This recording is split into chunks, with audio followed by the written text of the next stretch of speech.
ارادہ انسان کرتا ہے، توفیق اللہ تعالیٰ دے دیتے ہیں۔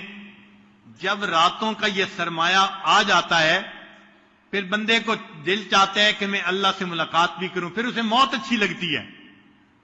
چنانچہ وَكَانَتِ امْرَأَةٌ مُتَعَبِّدَةٌ، ایک عورت تھی بڑی عبادت گزار تھی، وہ کہا کرتی تھی وَاللَّهِ لَقَدْ سَئِمْتُ الْحَيَاةَ، اللہ کی قسم میرا زندگی سے دل بھر گیا۔ وَلَوْ وَجَدْتُ الْمَوْتَ يُبَاعُ لَاشْتَرَيْتُهُ شَوْقًا إِلَى اللَّهِ تَعَالَى وَحُبًّا لِلِقَائِهِ، اگر مجھے موت بکتی ہوئی مل جاتی تو میں موت کو خرید لیتی اللہ سے ملاقات کے شوق کی وجہ سے۔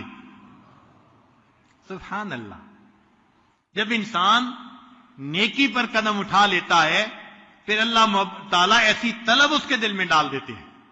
تو وہ کہتی تھی کہ اگر موت مجھے کہیں بکتی ہوئی مل جاتی تو میں خرید لیتی اللہ کے دیدار کے شوق میں۔ قیل لہا، سننے والے نے یہ بات سن کے کہا فَعَلَىٰ ثِقَةٍ أَنْتِ مِنْ عَمَلِكَ، اگر تم موت کو اتنا پسند کرتی ہے، تیرے عمل کتنے پکے ہیں، عمل تو نے کتنے تیار کر لیے ہیں۔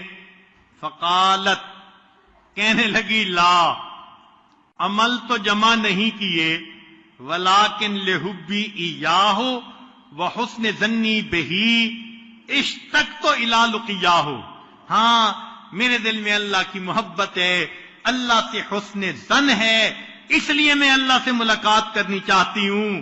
مجھے تم ایک بات کا جواب دو، افتراہ یعذبنی وانا احبہ، کیا میں اللہ سے محبت کروں گی تو کیا وہ مجھے جہنم کا عذاب دے گا اس کے اوپر؟